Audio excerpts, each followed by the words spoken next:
क्या कोई कल्पना कर सकता है कि बिना तलवार, बिना बंदूक, केवल सत्य और अहिंसा के बल पर एक व्यक्ति दुनिया की सबसे बड़ी साम्राज्यवादी शक्ति को हरा सकता है? क्या कोई सोच सकता है कि प्रेम और करुणा से पूरी दुनिया को बदला जा सकता है? लेकिन ये केवल कल्पना नहीं थी, ये सच्चाई थी। ये कहानी है मोहनदास करमचंद गांधी की, जिन्हें पूरी दुनिया महात्मा गांधी के नाम से जानती है। गांधी जी का बचपन और शिक्षा। 2 अक्टूबर 1869 को गुजरात के पोरबंदर में एक बालक का जन्म हुआ।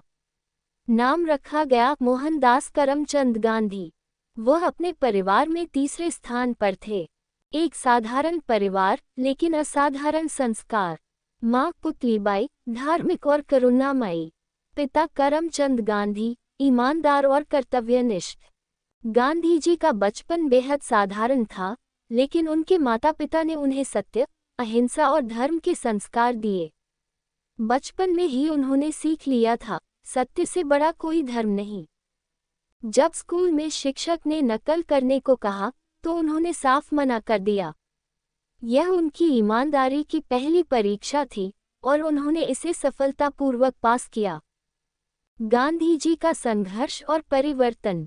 1893 में गांधी जी एक युवा बैरिस्टर बनकर दक्षिण अफ्रीका गए, जहां भारतीयों के साथ नस्लीय भेदभाव होता था। एक घटना जिसने उनके जीवन को पूरी तरह बदल दिया। गांधी जी पीटरमेरिट्जबर्ग स्टेशन पर ट्रेन के पहले दर्जे के डिब्बे में सफर कर रहे थे। हालांकि उनके पास वैध टिकट था, फिर भी एक गोरे अधिकारी ने उन्हें डिब्बे से बाहर निकलने को कहा। गांधी जी ने मना किया तो उन्हें धक्का मारकर प्लेटफॉर्म पर फेंक दिया गया। रात भर ठंड में स्टेशन पर बैठे उन्होंने सोचा, क्या भारतीयों को इसी तरह अपमान सहना पड़ेगा? उस रात उन्होंने खुद से एक प्रण लिया, अब मैं अन्याय के खिलाफ लड़ूंगा, लेकिन अहिंसा के साथ। 1915 में गांधी जी भारत लौटे और उन्होंने देखा भारत की आत्मा कराह रही थी। ब्रिटिश सरकार किसानों और मजदूरों का शोषण कर रही थी। लेकिन क्या एक निहत्था आदमी ब्रिटिश सत्ता को चुनौती दे सकता था? हाँ, जब उसके पास सत्य और अहिंसा का हथियार हो। यहीं से शुरू हुआ सत्याग्रह आंदोलन, जो आगे चलकर भारत की आज़ादी की नींव बना। उन्होंने वहां सत्याग्रह आंदोलन की शुरुआत की, जो अन्याय और भेदभाव के खिलाफ शांतिपूर्ण संघर्ष था। यह आंदोलन आगे चलकर भारत की आज़ादी की नींव बना। चंपारण आंदोलन। पहला सत्याग्रह 1917। गांधी जी ने बिहार के चंपारण और गुजरात के खेड़ा में किसानों के अधिकारों के लिए संघर्ष किया। ये पहला आंदोलन था जिसने ब्रिटिश सरकार को अहिंसा के आगे झुकने पर मजबूर कर दिया। असहयोग आंदोलन 1920। गांधी जी ने जनता से अपील की, अंग्रेजों का सहयोग मत करो। लाखों लोगों ने ब्रिटिश सामानों का बहिष्कार किया, विदेशी कपड़ों की होली जलाए और स्वदेशी अपनाने का संकल्प लिया। दांडी मार्च। नमक सत्याग्रह 1930। नमक पर कर, ये तो जनता का अधिकार है। गांधी जी ने 240 मील लंबा दांडी मार्च किया और ब्रिटिश कानून तोड़ा। ये केवल नमक का विरोध नहीं था, ये ब्रिटिश हुकूमत के खिलाफ सबसे बड़ा अहिंसक आंदोलन था। भारत छोड़ो आंदोलन 1942। 8 अगस्त 1942 गांधी जी की गूंज पूरे भारत में फैल गई, अंग्रेजों, भारत छोड़ो।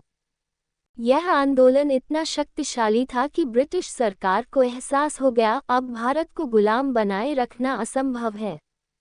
और आखिरकार 15 अगस्त 1947 को भारत आज़ाद हो गया। गांधी जी की अंतिम यात्रा। भारत तो आज़ाद हो गया, लेकिन गांधी जी का सपना अधूरा था। उनका सपना था एक ऐसा भारत जहां हिंदू मुस्लिम एकता बनी रहे, जहां जाति धर्म से ऊपर उठकर सब प्रेम और शांति से रहें। लेकिन दुर्भाग्य से उनका ये सपना पूरा नहीं हो सका। 30 जनवरी 1948 गांधी जी रोज की तरह प्रार्थना सभा में जा रहे थे। तभी नाथूराम गोडसे ने 3 गोलियां चलाईं और भारत ने अपना राष्ट्रपिता खो दिया। गांधी जी ने अंतिम शब्द कहे, हे राम। क्या गांधी जी मरे? नहीं, गांधी जी अमर हैं, क्योंकि जब भी हम सत्य की राह पर चलेंगे, जब भी हम अहिंसा को अपनाएंगे, गांधी हमारे साथ होंगे। गांधी जी की विरासत और आज का भारत। आज जब दुनिया नफरत और हिंसा से घिरी है, क्या हम गांधी जी को भूल चुके हैं? क्या हम सत्य, अहिंसा और प्रेम को फिर से अपना सकते हैं? अगर हाँ, तो यही गांधी जी को हमारी सच्ची श्रद्धांजलि होगी। अगर आपको ये कहानी प्रेरणादायक लगी, तो इसे शेयर करें और गांधी जी के विचारों को आगे